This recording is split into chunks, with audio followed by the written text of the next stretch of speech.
नमस्कार बंधुरा आजकेर पर्वे आमी तोमादेर संगे शेयर करब बेकारी बा मिष्टिर दोकानेर मतो खास्ता मुचमुचे निमकी भाजा। এই নিমকি ভাজাগুলো এত খাস্তা আর মুচমুচে হয় যা মুখে দেওয়া মাত্র নিমেষে মিলিয়ে যাবে। আর এটা একবার বানিয়ে মাস জুড়ে সংরক্ষণ করতে পারবে। বিকালে চায়ের সঙ্গে এই নিমকি ভাজা বানিয়ে খেলে বিকালে চায়ের আড্ডা জমে যাবে আর বাচ্চারা এটা খেতে ভীষণই পছন্দ করবে। রেসিপি শুরুর আগে একটি ছোট্ট অনুরোধ, যদি চ্যানেলে নতুন বন্ধু হয়ে থাকো তাহলে অবশ্যই চ্যানেলটিকে সাবস্ক্রাইব করে দিও। এবার চলো বন্ধুরা দেখে নিচ্ছি আজকের নিমকি ভাজা রেসিপি। প্রথমে আমি বাটি মেপে 2 কাপ ময়দা নিয়ে নিচ্ছি।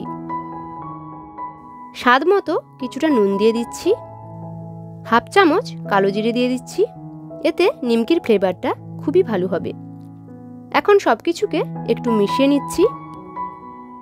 এবার আমি ছোট চামচের 6 চামচ রিফাইন অয়েল দিয়ে দিচ্ছি। প্রতি কাপ ময়দার জন্য 3 চামচ করে তেল দিতে হবে।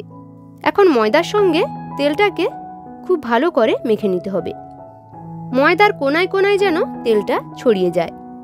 আর ময়দাটা এরকম মুঠো করলে যদি ময়দাটা মুঠোর মধ্যে জমাট বেঁধে যায় তবে ময়ামটা পারফেক্ট হয়েছে বুঝতে হবে। এখন এতে অল্প অল্প জল দিয়ে একটা ডো বানিয়ে নিচ্ছি। আর ডোটা যাতে ড্রাই না হয়ে যায় তার জন্য অল্প একটু তেল লাগিয়ে নিচ্ছি। এবার এটাকে 10 মিনিট রেস্টে রেখে দিচ্ছি। 10 মিনিট পরে ডোটাকে বের করে নিয়েছি।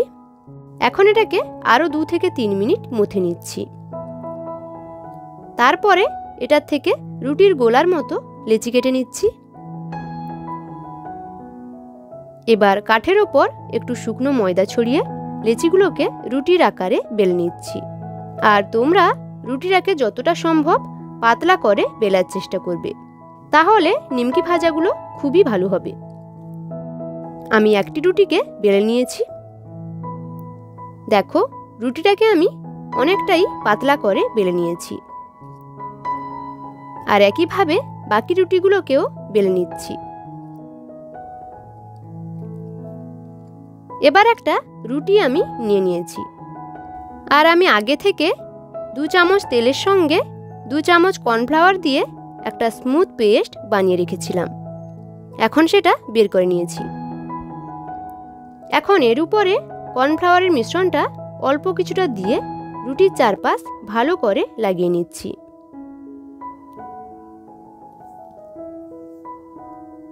আর এটা দিলে নাস্তাটা খুবই মুচমুচে হবে। তারপরে আমি কিছুটা শুকনো ময়দা ছড়িয়ে দিচ্ছি। দিয়ে তার উপর আবার একটা রুটিকে দিয়ে আবারও কর্নফ্লাওয়ারের মিশ্রণ লাগিয়ে দিচ্ছি। দিয়ে কিছুটা শুকনো ময়দা ছড়িয়ে দিচ্ছি। এরকম করে 3টি রুটিকে আমি ওপর ওপর এভাবে চেপে দিচ্ছি। তারপরে এটাকে এক সাইড থেকে এভাবে ভাঁজ করে দিচ্ছি। দিয়ে এটার ওপর আবারও কর্নফ্লাওয়ারের মিশ্রণ দিয়ে তার উপর ময়দা ছড়িয়ে দিলাম। দিয়ে আবার এদিক দিয়ে ভাঁজটা করে দিচ্ছি। দিয়ে এভাবে একটা পকেটের মতো করে বানিয়ে নিচ্ছি।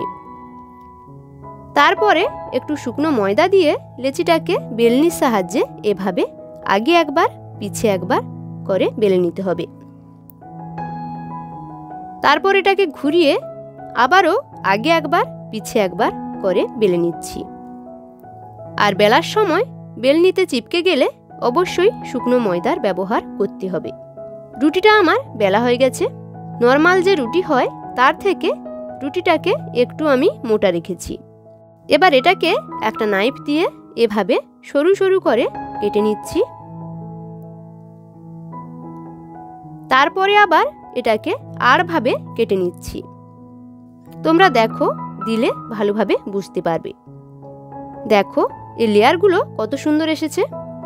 নিমকিগুলো কাটার পরে এগুলোকে প্লেটে একটা একটা করে রাখতে হবে, ওপর ওপর রাখা যাবে না, তাহলে নিমকিগুলো ফুলবে না।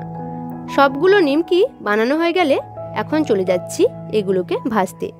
তার জন্য কড়াইতে বেশ কিছুটা রিফাইন অয়েল দিয়ে দিচ্ছি আর তেলটাকে মিডিয়াম গরম করে নিচ্ছি। খুব বেশি গরম তেলে নিমকিগুলো ভাজা যাবে না।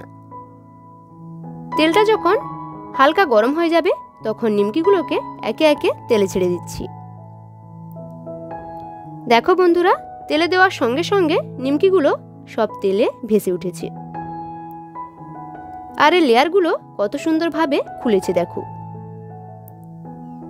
এখন এগুলোকে লো টু মিডিয়াম ফ্লেমে 7 থেকে 8 মিনিট ভালো করে উল্টে পাল্টে ভেজে নিচ্ছি। যদি তোমরা হাই ফ্লেমে ভাজো তবে ওপরটা তাড়াতাড়ি কালার চলে আসবে আর ভেতরটা কাঁচা থেকে যাবে। নিমকিগুলো ভাজতে ভাজতে এখন এগুলো ভাজা হয়ে গেছে আর কালারটাও খুব সুন্দর এসেছে। এখন এগুলোকে একটি প্লেটে নামিয়ে নিচ্ছি আর বাকি যে নিমকিগুলো আছে সেগুলোকেও সেমভাবে ভেজে নিচ্ছি। দেখো বন্ধুরা, নিমকিগুলো কতটা লোভনীয় লাগছে দেখতে। আর এই লেয়ারগুলো কত সুন্দরভাবে খুলেছে দেখো। আমি একটি নিমকি তোমাদের ভেঙে দেখাচ্ছি।